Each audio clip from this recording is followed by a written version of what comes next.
Hi friends, Dr. Payal Advani once again with you, and today let's talk about the liver. कि liver है क्या? It's the largest organ in the body. It is in the abdomen. यहाँ हमारे right side of the abdomen. जहाँ हमारा rib cage end होता है ना, वहीं पे उसके नीचे है liver.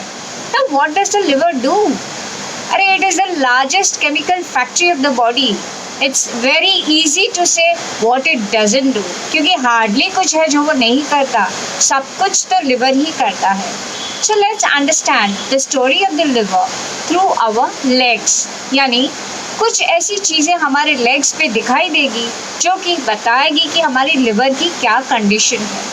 ठीक है. Now when I tell you this doesn't mean कि आप कल से अगर अपने पैर पे चेक करें, अरे हल्का सा ये है वो है, और सीधा घंटी बजने लगे कि मेरा तो लिवर खराब है.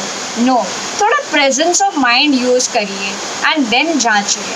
और मेरा बताने का मकसद ये है कि अगर आप ये साइंस देख रहे हैं अपने बॉडी पे, तो you must take into consideration कि आप क्या खा रहे हैं, क्या पी रहे हैं, कैलकुलेट करिए और उसके बाद अपने डॉक्टर को अप्रोच कीजिए.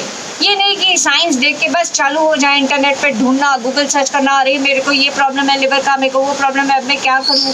No, that is not the purpose of this lecture. The purpose is to create an awareness. देखिए, अपनी बॉडी को जांचिए, फाइंड आउट करिए. अब देखिए, लोअर लिम्स पे कई लोगों को क्या होता है, छोटे छोटे ब्राउन या रेड ऐसे डॉट्स होते हैं. ये क्या सिग्निफाई करते हैं? ये बताते हैं कि ब्लड सर्कुलेशन बहुत स्लो है, कहीं तो ब्लड सर्कुलेशन में प्रॉब्लम है, क्योंकि हमारे पैर है ना हार्ट से काफ़ी दूर होते हैं. और जो ये वास्कुलर सिस्टम है, यानी ब्लड सप्लाई करने का जो मेन फैक्ट्री है, वो हमारे लिवर के अंदर है. ये समझाती है ब्लड वेसल्स को कि यहाँ से जाना है, वहाँ से आना है. तो अगर तो ये ब्राउन ब्लैक स्पॉट्स दिखते हैं, रेडिश स्पॉट्स, तो ये बताते हैं सर्कुलेशन इज इन प्रॉब्लम. ये जनरली हम डायबिटिक्स में देखते हैं, क्योंकि डायबिटिक्स मीन्स लिवर पे ओवरलोड होता है. So that is one thing. दूसरी है spider veins. Spider veins means जैसे मकड़ी का जाल कैसे होता है, पतला एक सेंटर में होता है और उसके इर्द गिर्द ऐसे स्टार शेप ऐसे होते हैं, वो ऐसे पर्पल या ब्लूइश वेन्स दिखाई देंगी, उसको हम कहते हैं स्पाइडर वेन्स. जब स्पाइडर वेन्स दिखती है ना बॉडी पे, वो भी बताती है कि the blood circulation is not great और लिवर में कहीं तो कुछ डैमेजेस हैं, फंक्शनल डैमेजेस. मैं ये नहीं कह रही हूँ कि लिवर ख़राब हो गया, अरे लिवर फेलियर हो गया, nothing like that. It's just sign. So be observant, ध्यान दीजिए. अभी क्रैक्ड हील्स आप लोग कहोगे, अरे विंटर में तो सभी की हील्स क्रैक होती है, उसमें कौन सी बड़ी बात है. But cracked heels generally happen due to vitamin deficiency and omega 3 deficiency. ये डेफिशिएंसीज, बी विटामिन डेफिशिएंसी, पर लिवर का क्या प्रॉब्लम है? बिकॉज लिवर ही तो केमिकल फैक्ट्री है जो चीज़ें एब्जॉर्ब करने के बाद यहाँ वहाँ पहुँचाती है, यानी लिवर बराबर पहुँचा नहीं रहा है. So there is a liver issue. तो क्रैक्ड हील्स ऐसे ही बारिश में होना या ठंडी के मौसम में होना, तो आप बत्ती मत चालू करिए दिमाग की, oh my liver is damage. ऐसा नहीं होता है हमेशा. ठीक है. So just use your common sense. Then itching of the foot यानी से फॉर एग्जाम्पल आपको किसी चींटी ने काटा है, मच्छर ने काटा है और आप खुजली कर रहे हैं पैर में, that doesn't mean the liver is damage. But बेवजह अगर इचिंग हो रही है, दैट मीन्स आपके बाइल सॉल्ट्स डिस्टर्ब है, ज़्यादा, to much of bile salts in the body, यानी बॉडी उसको निकाल नहीं पा रही है. It's a kind of a toxin. और ये तब होता है जब भी लिवर स्लगिश होता है, यानी काम तो कर रहा है बट स्लो काम कर रहा है. ठीक है. Pain in the feet is also a sign, यानी पैरों में दर्द होना, पैर नीचे एड़ियों में दर्द होना, वो भी एक लिवर डेफिशिएंसी स्लगिशनेस की साइन है. हॉट फीट यानी गर्म, पैरों में से ऐसे लगता है जैसे आग निकल रही है, ये भी है तो विटामिन डेफिशिएंसी की साइन, पर that is because of sluggish liver. Liver सही तरह से काम नहीं करता है तब.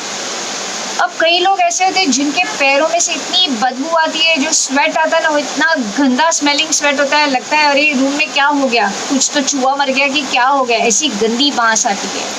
तो वो है कि डिटॉक्सिफिकेशन बराबर नहीं हो रहा है, टॉक्सिन सही तरह से निकल नहीं रहे. That again shows that liver is functioning very sluggishly. Pedal oedema, pedal oedema यानी नीचे पैर में नीचे के हिस्से में जहाँ पे हमारा एंकल है उससे थोड़ा ऊपर अगर हम हाथ से ऐसे दबाएं तो एक खड्डा सा महसूस होता है, और हाथ छोड़ दें फिर भी वो खड्डा का खड्डा रहता है थोड़े समय के लिए। This is called pedal oedema.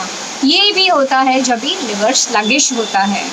ठीक है, अभी टो नेल फंगस यानी हमारे पैरों की जो नेल्स है ना, खास करके अंगूठे का नाखून, वो वहाँ पे फंगस हो जाता है। फंगस यानी एक टाइप का दैट ग्रीनिश हो जाता है, वाइटिश हो जाता है और क्रम्बल होता है, यानी एक फंगस टाइप ऑफ ग्रोथ होती है। वो नॉर्मली तो हम सोचेंगे पता नहीं मेरा टो नेल क्यों बार बार खराब हो रहा है, but that is a signal that our liver is sluggish। अब ये सब बातें मैंने बताई तो सही, बट वी शुड नो कि क्यों हो रहा है ये। One major reason is too much of medication. कोई भी एलोपैथिक मेडिसिन जो आप बहुत ज़्यादा ले रहे हो तो आपकी लिवर स्लगिश हो जाती है। टू मच ऑफ शुगर यानी कार्बोहाइड्रेट्स बहुत ज़्यादा आप ले रहे हैं। शुगर यानी अकेला खाली वाइट शुगर नहीं, अनाज, बहुत ज़्यादा अनाज ले रहे हो, केक्स, पेस्ट्रीज, मैदा, ये सब ज़्यादा ले रहे हो तो भी आपका लिवर स्लगिश हो जाता है। To much of cooked food यानी हर चीज़ पका पका के खा रहे हैं, कैंड फूड्स खा रहे हैं, प्रिजर्वेटिव्स वाला खाना खा रहे हैं, तो भी ये लिवर पे लोड बढ़ाता है और लिवर बिकम्स स्लगिश। तो करना क्या चाहिए, क्या खाएं? Raw food is the medicine for the liver, यानी कच्चा फूड। यानी कच्चे फूड में क्या आता है? Salads, fruits, raw. जितना रॉ होगा ना उतना हमारा लिवर हील करेगा। बट ध्यान देना, अगर रॉ फूड खाने से आपको ब्लोटिंग हो जाती है यानी गैस हो जाती है, ढकारे होती है, तो that's not the right time for you to eat raw food. उस समय आपको रॉ फूड नहीं लेना है, पहले आपने गट बैक्टीरिया को ठीक करना है, उसके बाद हमको रॉ फूड लेना है। To much of junk food यानी बाहर का, ऑफकोर्स अभी तो बाहर का लॉकडाउन के हिसाब से सब कुछ बंद है, वरना ये बाहर के तेल, फ्राइड समोसे, पकोड़े, पाव भाजी, पिज़्ज़ा, ये डेफिनेटली हमारे लिवर को स्लगिश कर देते हैं। अगर हम वाइटामिन्स नहीं ले रहे हैं, ज़्यादा इनफ वेजिटेबल्स नहीं ले रहे हैं हमारे डाइट में, तो भी हमारा लिवर स्लगिश हो जाता है। To much of alcohol, alcohol जो हर रोज़ पीते हैं उनका लिवर स्लगिश डेफिनेटली हो ही जाएगा। And to much of proteins, ज़्यादा प्रोटीन्स खाने से भी लिवर डैमेज होता है। तो यानी कि लिवर के लिए अच्छा डाइट क्या है? अच्छा डाइट है good home food, raw vegetables and fruits and healthy food, यानी प्रिजर्वेटिव्स वगैरह वाला नहीं खाइए, that is very very harmful for the body. अब आते हैं मेडिसिन पे। आयुर्वेदा में एक मेडिसिन आती है लिव 52, वो बहुत अच्छी है लिवर हेल्थ के लिए। होम्योपैथी में है हमारे पास लाइकोपोडियम, नाट्रम फॉस्फोरस वगैरह। तो इस तरह हमें जांचना है अपने बॉडी को। लोअर लिम्स, खाली लोअर लिम्स को हम देखें, टांगों को देखें तो वो इतनी, यानी कि लिवर की कहानी टांगों की जुबानी। जस्ट इमेजिन, इसमें इतने से हमें पता चल जाएगा। ये ब्लड टेस्ट वगैरह तो दूर की बात है, पर पहले ये छोटी छोटी साइंस हमको बता देती है कि हमारा लिवर स्लगिश है और हमें क्या करना चाहिए। So with this we end the session for today. Thank you.